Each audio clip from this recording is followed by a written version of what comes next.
still be countered by ONIC Esports with their last pick. So Uranus there and the Lolita for Vin. Now ONIC Esports here with their last ban. I sense an assassin pickup can be possible as well. That Paquito played by Boots. Why? They banned out that Phobius, and as of now, Paquito is only the hero that can trigger, and of course that battle mirror image. So I guess an assassin might work here, but then again he has to go against a Nakai. It's kind of hard here, but perhaps the Dyrod would do. Yeah, they're going full counter. Give them burst, try to burst the Uranus down, but it's not going to be as easy as bursting down someone like the Esmeralda, as the Uranus is going to have additional movement speed in that lane. This combination though, we've seen it before, right? The Dyrod, Paquito. This duo is absolutely just annoying, very annoying. With the second ability from the Dyrod, you actually take down that physical defense, shreds it down. With the Paquito, you know, the burst coming in, that physical damage is definitely no joke. So they're trying to go for these picks early on, using that winning lane, that killing pressure they have in the XP lane to actually control the neutral objectives and to stop RRQ from taking those neutral objectives early on. But honestly, for me, I do still think RRQ have more of a solid draft here for Game 3. They're going to have to be able to utilize Lolita well here, because they are going against a very melee composition, other than the Eve, of course, and that is going to actually benefit the Numenon Blast from hitting. But once again, Mirko, take us into the portal. Ladies and gentlemen, the portal has opened up for us to dive right in. The Land of Dawn is here. Welcome to Game 3, RRQ Hoshi versus ONIC Esports for match point. And see here, it's changed because remember in Game 1 was the Kai against Bellman. Game 0, a Ling against an Assassin as well. But Game 3 it seems like now Paquito against Albert, already a change. But take a look at Vin here, box side. Well, all right, Boots here early on, gonna get bullied, and this is what we expected ONIC to actually do, right? Play around that XP lane. Skylar has been left alone in that top side. Keyboy is going to actually help out that gold lane for a bit early on. We're going to see what happens here. Right now, already rotations happening. Keyboy is going to have a little bit of an edge, but so does the Lilia with the additional wave clear that she has, especially not reliant on that level 4. You can see here again the battle. R7 is all Boots. Actually, it's quite interesting to see Clay rotating towards bot side, realizing that the top side should perhaps be the main concern here for both of the teams. But then again, we are now seeing here RRQ Hoshi actually already leading in a goal, just slightly. We'll see here ONIC Esports. What can they do? Albert already rotating towards his bottom side, trying to help out R7 here against Boots. He is going to get chunked a little low here, but they are looking for a pick because they want to start setting up for the next neutral objective, which is that turtle that spawns in 10 seconds. However, they haven't been able to find that correct opening, so it is going to come back to this 4v4 situation. Mind you that Sans is on that Purify Soul. If Albert wants to go all in, and if that Minimum Blast later connects, that Purify might just be the difference maker here. As we can see here, Keyboy chunking Albert to half HP actually. Let's see. Once again, Albert with half HP. Kyrie trying to look for that opening. Now Blasto charged in. Vin goes in. Unable to connect onto anyone. Heavy spin bringing Keyboy back, but it's going to be the turtle secured. Boots comes in with a missile strike flicker combo. Albert taken down by Kyrie. First blood over to ONIC Esports is traded in. Vin going to fall to Boots as well. 2 for 1. Turtle for 2 kills to ONIC. ONIC Esports now with a slight gold advantage. It is still coming back and forth as both of these teams are really great at these trades. We can see Skylar trying to bully out CW, with Clay also roaming up in that area, trying to put some pressure, realizing that there is going to be a lot of emphasis here in the gold lane when it goes into the later stages of the game. Also keep in mind that Kyrie is on that killing spree, so when he is going on a rampage, that killing spree might help, but no, not high and dry. So when one member of RRQ is isolated, there is no extra damage with this emblem. RRQ Hoshi here still somehow, it's a stalemate-ish, but take a look at the talents prediction by Axe here. Dead even again. 3-3 once again. All right, I'm in an ONIC sandwich right now in the English desk, it seems. Omwawa, he's alone as well in the Indo desk. We'll see who gets it right this time. I do still prefer RRQ's draft, honestly, just because they are going to be able to actually use the Sakai to control those neutral objectives with the Lolita as well, but mainly, it's not used to create a snowball in this game. In game 2, they use this neutral objective control to create that snowball, right? To ultimately end the game in the mid stages. But in this game, RRQ are using that neutral objective control to actually scale and give the item power spikes over to R7 and towards Skylar. Bottom side, almost R7 taken down. You see here ONIC Esports chunking that gold shield turret bot side, which means extra gold. Emblem-wise, a little bit of everything for Lolita, but this side. Finn, gonna be caught. Circling Eagle brings him back there, but I don't think the real-world manipulation will be enough at this stage of the game. I really do believe that the Matilda in the composition of ONIC Esports was just the cherry on top, because there are so many heroes that are very dive-in, very all-in heroes that can be taken out, can be created to disengage with the guiding wind that can help. And this is great because they don't have to go in for all-in. And we're going to see how exactly is this going to pan out, especially on the neutral objective take. Circling Eagle onto Clay. R7's low vision strike by Boots with a flicker, picking that kill up. One-man advantage now as Kyrie looks for it. Albert still able to find that retribution. Kyrie pinned down for Finn. The blast coming in. Flicker as well. Kyrie taken down. It's a turtle and a kill over to RRQ. Keyboy gonna be gunned down by Skylar as he rotates from the gold lane faster than CW.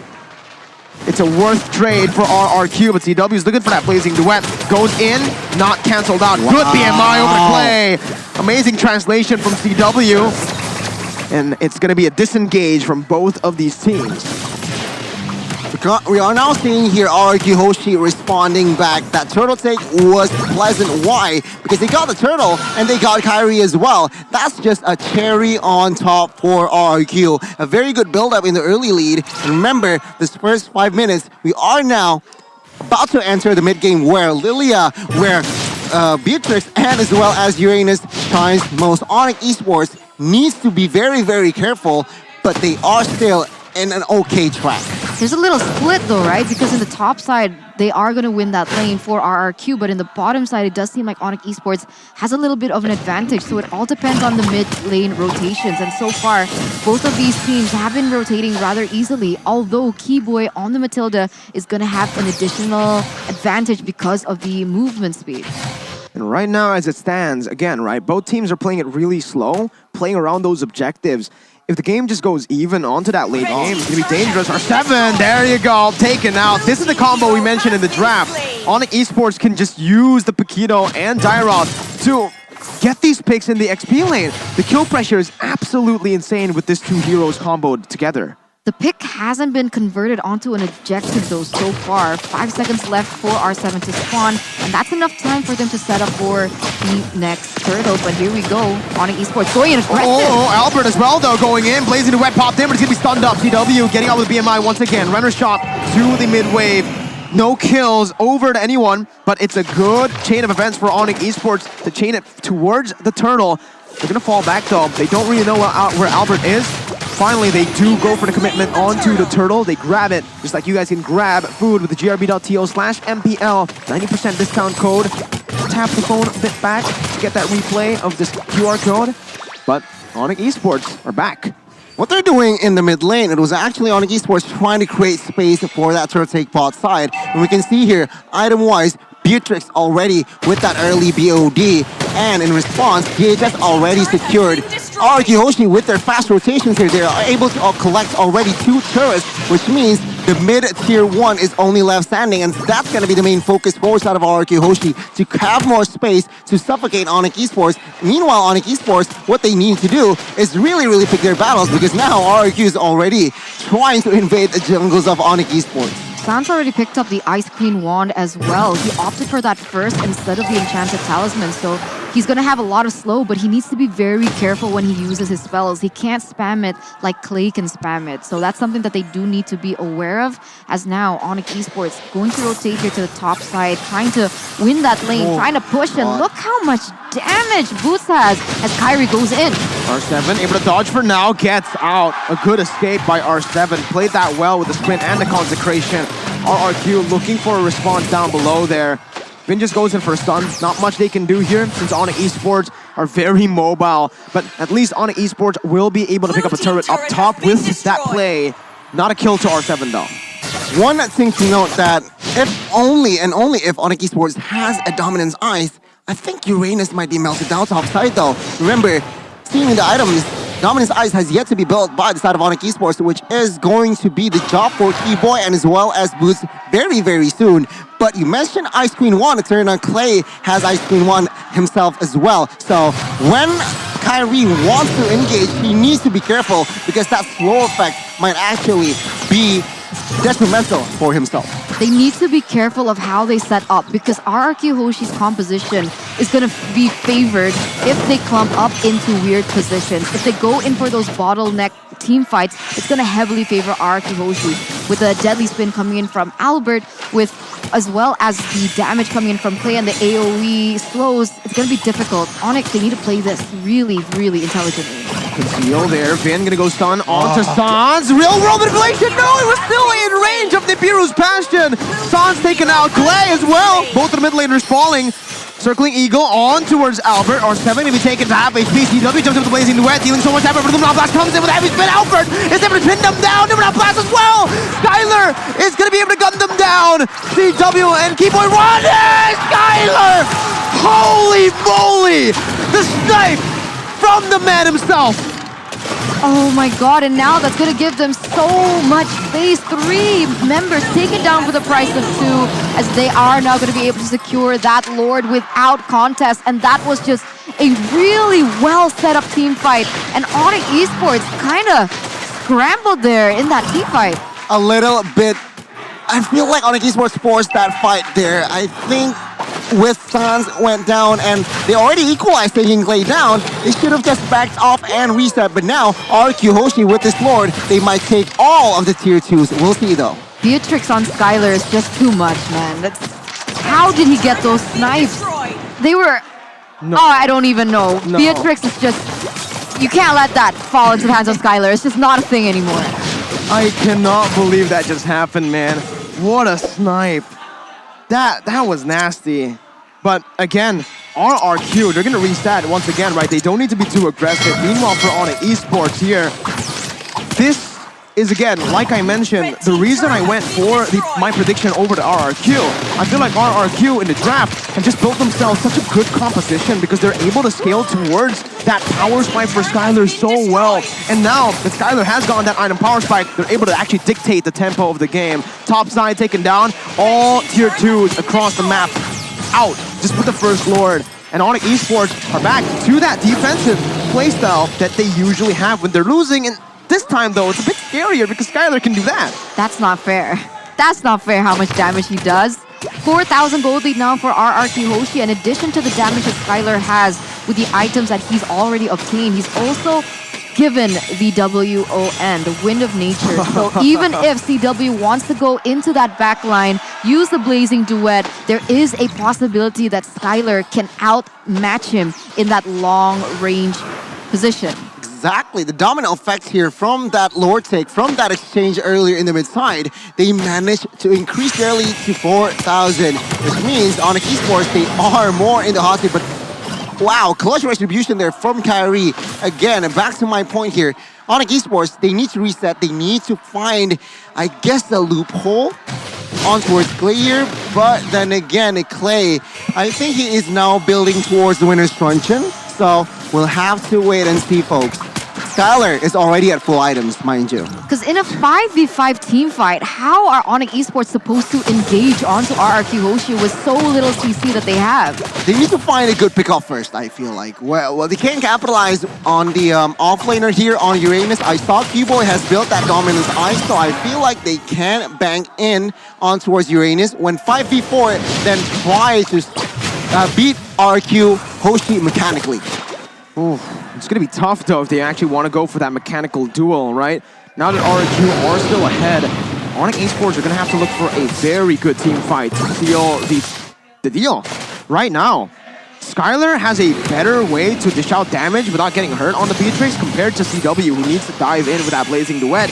And now, R7, he's at a point where it's very hard to kill him. Boots and everyone needs to really just put their resources onto R7 if they want to kill him. But guess what? He's a tank. That's what he's made for, to soak in damage. Abyssal Strike popped in with a flicker as well, but there you go. Once again, two massive resources spent, the flicker and the Abyssal Strike. R7 can just regen back up, but now, there you go, ONIC not letting that happen. CW jumps in with the blazing duet in the real world. Inflation locks them in place. Luminat Blast popped in. CW able to back off. Kyrie dealing the damage. Clay trying to poke them down. No members taken down for now. Clay, though, needs to be very careful. Keyboy's going on to him. It's very low. Albert is looking for that pickoff. Both teams disengaged for now.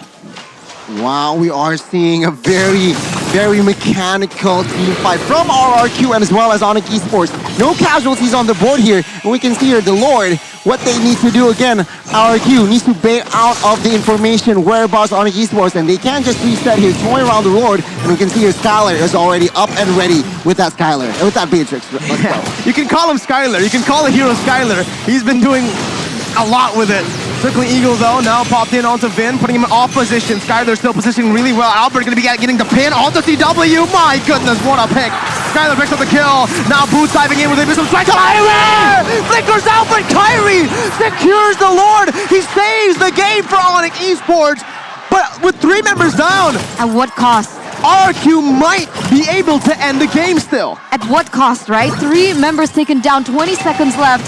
And this is RRQ Hoshi with Skylar. So the siege potential is there. It's going to be really difficult for them to defend this. But look at this. San to the Purify, able to back off. Skylar dishing out the damage once again. 1 cannon is still alive. Keyboy looking to clear it out, baiting it really well right now. 5 seconds onto CW. San's looking for the defense once again. Keyboy jumps in, but it's going to be RRQ. Look at the base. It's wide open, and it's match point for the Kings of Kings. RRQ Hoshi lead the series once again here, 2-1.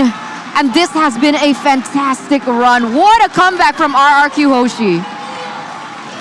What a comeback, what a match, what a game from RRQ Hoshi displaying their, again, I feel like they managed to extract their composition to its utmost potential. ONIC Esports, a slight mistake from them, and it's all done. RRQ Hoshi, 2-1 as of now.